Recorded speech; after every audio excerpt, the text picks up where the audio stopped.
todos, sou o professor José Antônio e esse momento é para a gente discutir a respeito do exercício que eu postei, o segundo exercício. Eu tive recebendo algumas soluções, algumas respostas, e essas respostas, embora resolvam o problema, elas não contemplam o enunciado. Também recebi algumas perguntas e achei que a melhor maneira seria fazer alguma coisa parecida com aquele exercício postado. Pois sim, nós temos aqui então um diagrama, na verdade o mesmo diagrama de classe, com as classes distintas, mas se trata do mesmo diagrama. A ideia aqui é que eu tenho uma classe chamada filho e ela tem dois atributos, code filho do tipo int e nome filho do tipo string. Tem o método construtor e os métodos getter e setters, que serão desenvolvidos na construção, na solução do problema. Eu consigo ver também que eu tenho uma classe pai. A classe pai tem code pai do tipo int, nome do pai do tipo string, e eu tenho aqui um atributo que ele não precisaria estar de maneira explícita, que é o atributo filho, que é do tipo filho. Isso está de maneira explícita, mas eu poderia observar isso pela essa cardinalidade, essa associação e a definição da cardinalidade, onde eu tenho um filho, pode ser declarado várias vezes em um pai. Isso também se repete com relação à classe teste. Então, um pai pode ser declarado N vezes aqui dentro da classe filho. Dentro do subsídio do exercício, eu falo que os métodos construtores de full, aquele que não tem argumentos ou parâmetros formais na assinatura, deve inicializar com zero os atributos numerais e com espaço em branco os tipos literais, as letras. A classe teste tem essa estrutura e que a gente deve atentar que em momento nenhum eu tenho uma associação entre filho e teste. Logo não é possível declarar um filho aqui dentro de acordo com este diagrama de classes. Tá? Então eu já tenho aqui o NetBeans aberto e a gente vai começar aqui pela guia projetos a criar o nosso projeto. Então o botão direito aqui, novo projeto, uma aplicação Java, o próximo. Esse projeto eu vou chamar ele exercício 2. Eu vou gravar ele numa pasta chamada lixo 3, que eu já deixei previamente preparada aqui para receber esse projeto. Então, o nome do projeto é exercício 2, exerc2, vai ser gravado na pasta 3, e a pasta projeto vai ser nesse caminho aqui. Depois a gente dá uma olhada. Não vamos criar uma classe principal com o mesmo nome, vamos finalizar a construção do projeto, e eu percebo aqui então que apareceu esse projeto. Embora não seja recomendado, a gente vai criar nossas classes aqui no pacote padrão. O fato dessa recomendação tem a ver com uma IDE, com a questão de gerência de pacotes pela IDE, que a gente discute posteriormente. Mas voltemos aqui ao nosso diagrama. Então, qual classe dessas aqui eu devo criar primeiro? Olha, se a classe pai deve conter um objeto do tipo filho, então essa aqui deve existir primeiro. E se o teste deve conter um objeto do tipo pai, então pai deve existir primeiro que teste e filho deve existir primeiro que pai. Então a gente vai seguir essa ordem, criar primeiro filho, depois pai e depois teste. Voltamos lá para o NetBeans, botão direito aqui, novo, botão direito no pacote que eu quero criar classe, novo, classe Java. E essa aqui então vai ser a classe filho. Ele me dá um esboço da classe, eu vou apagar essa parte aqui, que nesse momento acaba sendo um lixo visual, e nós vamos implementar essa classe. De acordo com o diagrama, eu tenho dois atributos. Eu vou definir os dois como privados, e futuramente, quando formos falar de encapsulamento, isso vai ficar mais claro para você. É do tipo int, então private int, e esse aqui vai ser o código F, o código do filho. E o outro atributo também é private, ou private, string, e vai ser o nome F. Bem, uma vez definido os atributos, eu vou definir para ela, para contemplar o exercício, o método construtor. O método construtor tem a função de informar o sistema quais são as dimensões, qual é o tamanho de um objeto desse tipo. O método construtor, ele é público e tem o mesmo nome da classe. Como é o default, ele não tem aqui dentro nenhum parâmetro. Abre e fecha parênteses e vamos fazer a definição desse método.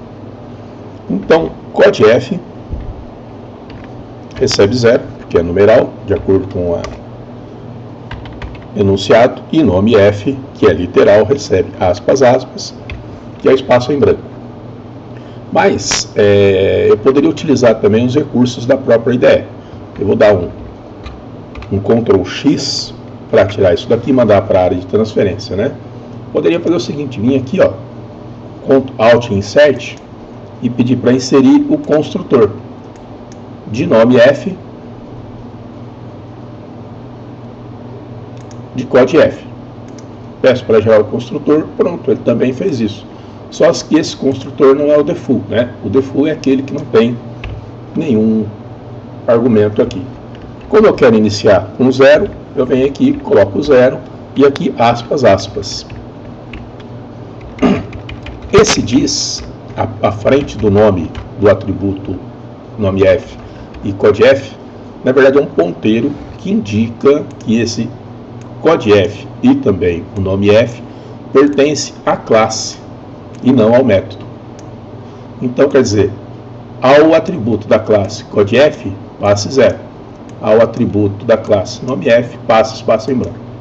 Bem, ainda para contemplar o exercício, ainda falta construir os métodos getters, setters. Lembrando que os métodos set, setters, né, eles servem para alterar o valor de um atributo. Então, o atributo CODF, por ser int, de cara ele recebe ali o 0. E nome F, por ser string, e string começa com S maiúsculo, então é uma classe, de cara ele recebe ali um null, né, porque então ele é um objeto e ele recebe um null. Agora nós vamos construir os métodos getters e setters. Eu posso vir aqui, dar um public, fazer primeiro o set, tá? O set convencionalmente não retorna nada, chama-se set CODF. Mas ele recebe um int, e esse int vou chamar de CODF. Agora, veja bem, eu declarei uma variável como argumento do método chamado CODF. Só que CODF tem o mesmo nome do atributo. Então, se eu colocar aqui assim, dentro do método, CODF recebe CODF, eu estou dizendo que a variável CODF recebe ela mesma. Porém, se eu colocar o objeto diz, eu estou dizendo o seguinte, o atributo CODF, né, o membro da classe, qual? CODF. O que ele é? Um atributo, recebe a variável CODF. Posso construir os métodos dessa maneira. Vamos fazer aqui então o método get para o CODF. Então, se é o método get, ele retorna. Qual é o retorno, né? Nome F é do tipo string, ele vai retornar MF. Então, string get nome F. Não tem nenhum parâmetro, né? Nenhum argumento. E ele retorna nome F. O atributo nome F. Então, o que eu fiz aqui? O método set, que altera o valor do CODF. Perdão, pessoal, aqui é CODF. E aí o retorno é do tipo int.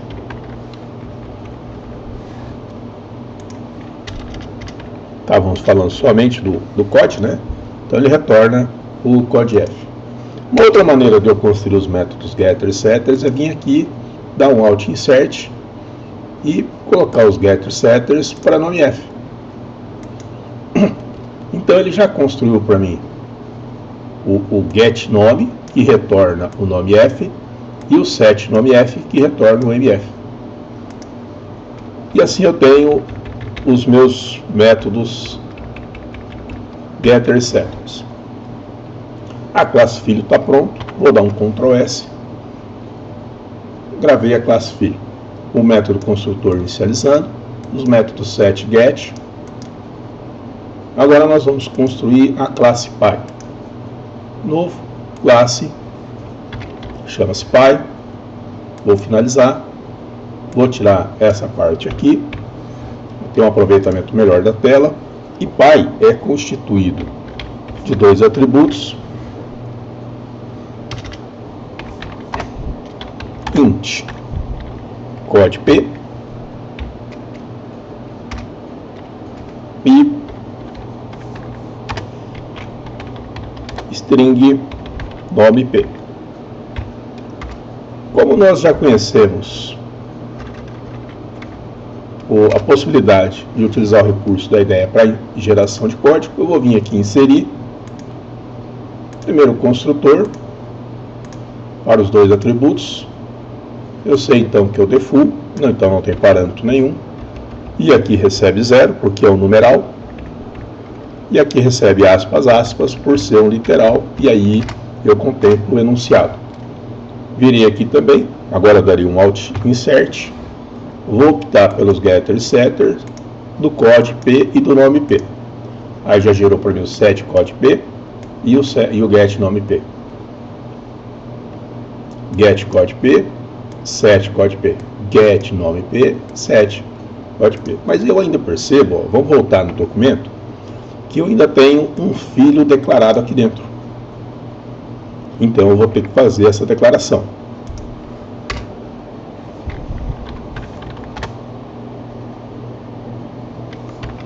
Declaro um filho, vamos chamar aqui de F. Vamos chamar de filho mesmo. Mas, ao declarar esse objeto, eu sei que eu tenho que gerar uma referência a ele. A referência se dá pelo new filho. Mas, propositalmente, nós vamos somente declarar o objeto. Perdão, a variável. Nós não vamos instanciar o objeto. E vamos ver possível erro que isso pode causar. Mas, de qualquer forma, nós precisamos ainda inserir o getSet para filho. Então, vamos inserir código, o getterSetter para filho, que é o que ficou faltando. Pronto. Então, foi gerado o getFilho, que retorna filho. O setFilho, que atribui um filho ao atributo filho. Então, a classe Pi também está pronta. Agora, vamos dar um Ctrl S, vamos gravar essa classe. Voltemos ao diagrama, fizemos esta, agora falta esta classe. Botão direito aqui, novo, classe, essa é a classe teste, a última do exercício. Vou apagar isso daqui, que no momento acaba atrapalhando. Essa classe, a classe teste, é a classe que vai conter o método main, ela que vai fazer o class loader, vai carregar a aplicação para nós. Então vamos construir o método main, lembrando que a assinatura do método main sempre é dessa maneira. É um método público, ele é estático, não tem nenhum retorno e chama-se main. Main de principal. Tem um argumento do tipo string, que é um array do tipo string. Agora sim, seguindo, voltemos lá no nosso diagrama, vou fazer uma declaração de um objeto aqui. Dentro do método main, vou falar que Pi é do tipo P, recebe new Pi. Relembrando que até aqui eu tenho a declaração e daqui para frente eu tenho a instanciação. A partir daqui existe um objeto na memória. Tanto que eu poderia fazer isso em duas linhas. Vou colocar aqui. Declaro P do tipo Pi e depois eu pego P e instancio na memória. Passo para ele um novo espaço de memória onde caiba um objeto do tipo Pi. Mas nós temos que lembrar que um tipo Pi contém um filho. Voltemos na classe Pi e olha aqui para você ver, ó. A classe Pi contém um filho. Voltemos na classe teste. Se a classe Pi contém um filho e eu devo instanciar os objetos do filho, porém, sem declarar um objeto do tipo filho aqui na classe teste, terei que utilizar esse objeto Pi que contém o filho. Então, o meu objeto P, que é do tipo Pi, não contém o filho. Qual método desse objeto me retorna um filho? O get getFilho ou getF, esse objeto não me retorna o filho.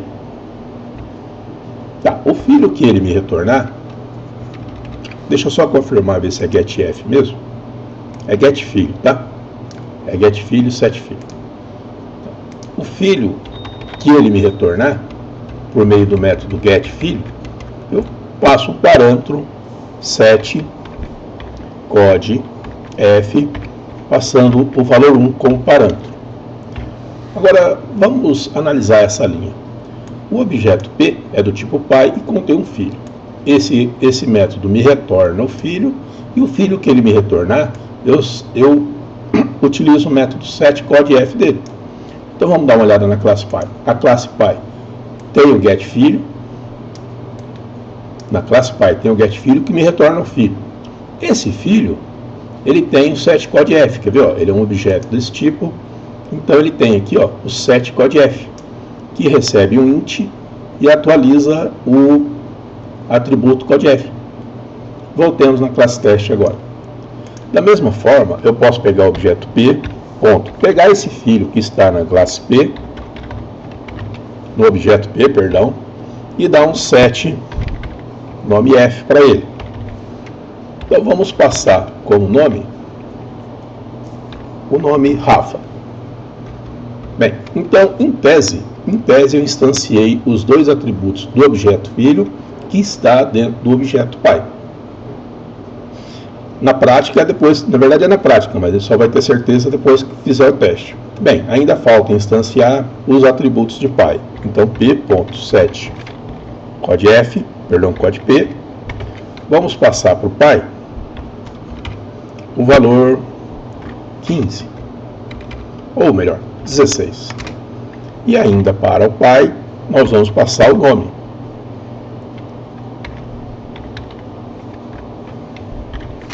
E o nome desse pai vai ser José.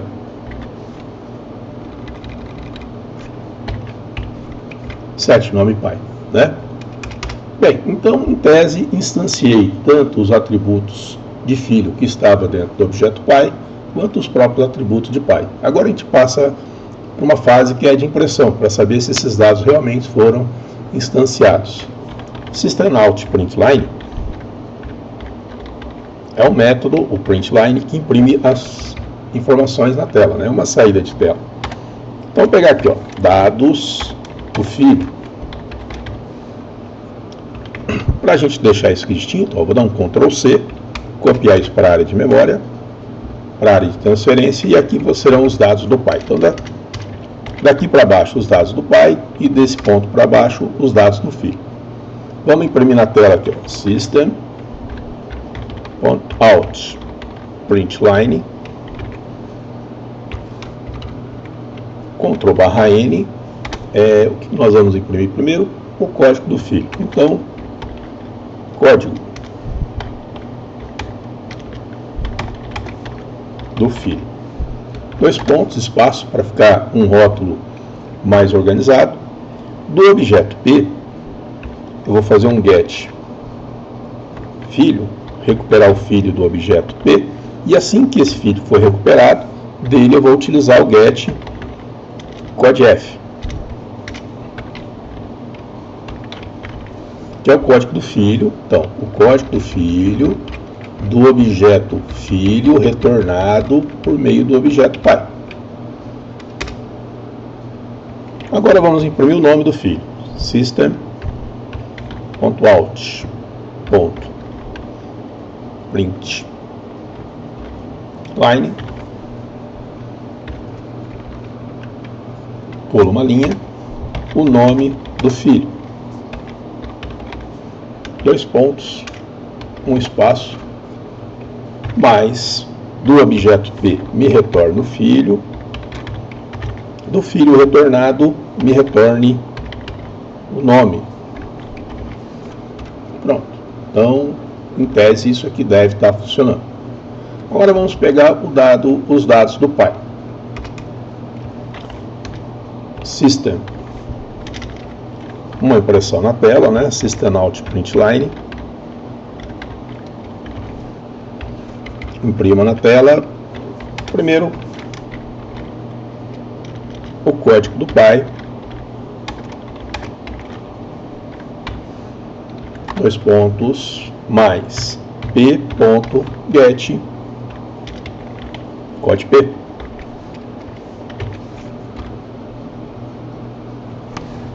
Um erro de sintaxe. Agora, system out println, o nome do pai.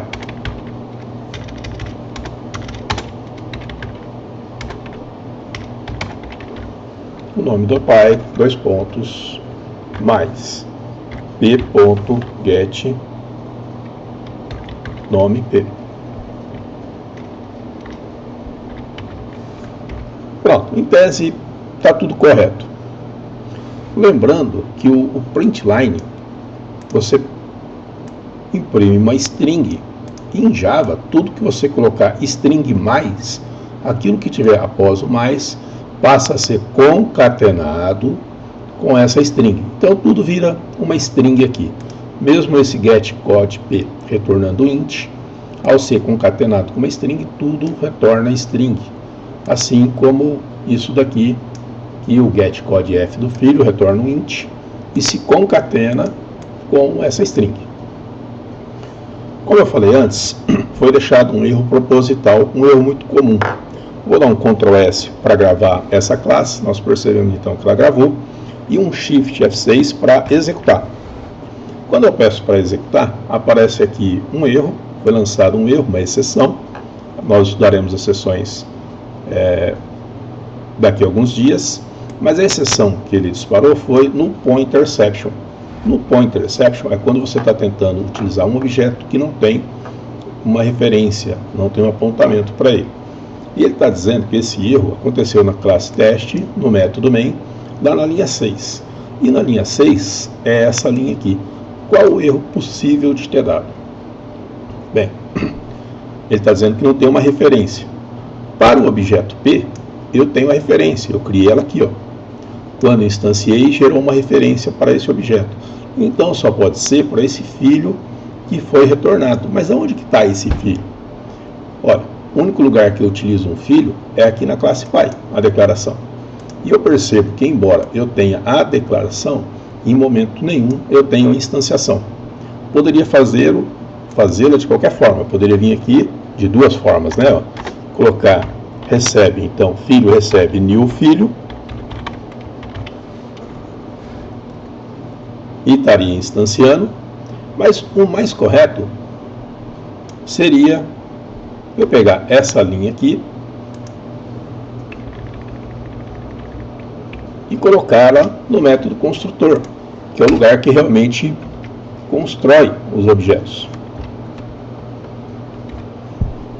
Então, para não fugir à regra, eu falo que o atributo filho, então diz, o atributo filho, né, ó, recebe, é instanciado na memória. Lembrando que o diz, para que serve o diz? O diz é um ponteiro, um objeto que aponta para objetos e membros da classe. Então, pegando como exemplo, aqui na classe pai, eu percebo que eu tenho o set codep. E eu tenho criado dentro desse método uma variável chamada codep, que tem o mesmo nome que o atributo codep. Se eu não tivesse esse diz aqui, eu estaria dizendo o seguinte, que a variável codep do método recebe ela mesma. Porém, como eu tenho o diz, eu estou dizendo o seguinte, que o atributo codep, que é esse daqui, recebe o valor da variável codep, que por sua vez recebeu um valor por parâmetro. Vou dar um Ctrl S e vou executar agora essa classe, Shift F6, e agora nós vemos aqui a execução. O resultado. Tá? Então o erro que nós tínhamos cometido, propositalmente, qual que é? É que nós, em momento nenhum, instanciamos um filho. Nós apenas havíamos declarado, mas em nenhum momento instanciado. Essa instanciação poderia acontecer aqui, mas como eu tenho um método construtor, que inicializa objetos, então fiz a instanciação dentro do método construtor. Vamos causar o erro novamente, ó. Vou comentar essa linha, vou dar um Ctrl S para gravar a classe e vou pedir para executar com Shift F6. Aí deu esse erro aqui, ó, não existe um ponteiro, uma exceção, um erro num ponteiro que aponta para alguma coisa que é nula. O que era nula mesmo? Não era o P, porque o P está sendo instanciado aqui. Então só poderia ser na linha 6 esse erro aqui. Aí eu fui lá na classe do pai e instanciei o filho. Ctrl S, quando eu dou um Ctrl S eu percebo que ele grava porque ele fica diferente aqui. Estava em negrito, fica numa letra normal. Shift F6, aí ele executa sem maiores problemas. Espero que essa solução ajude vocês e que contribua para o crescimento, tá? Fiquem com Deus e sucesso!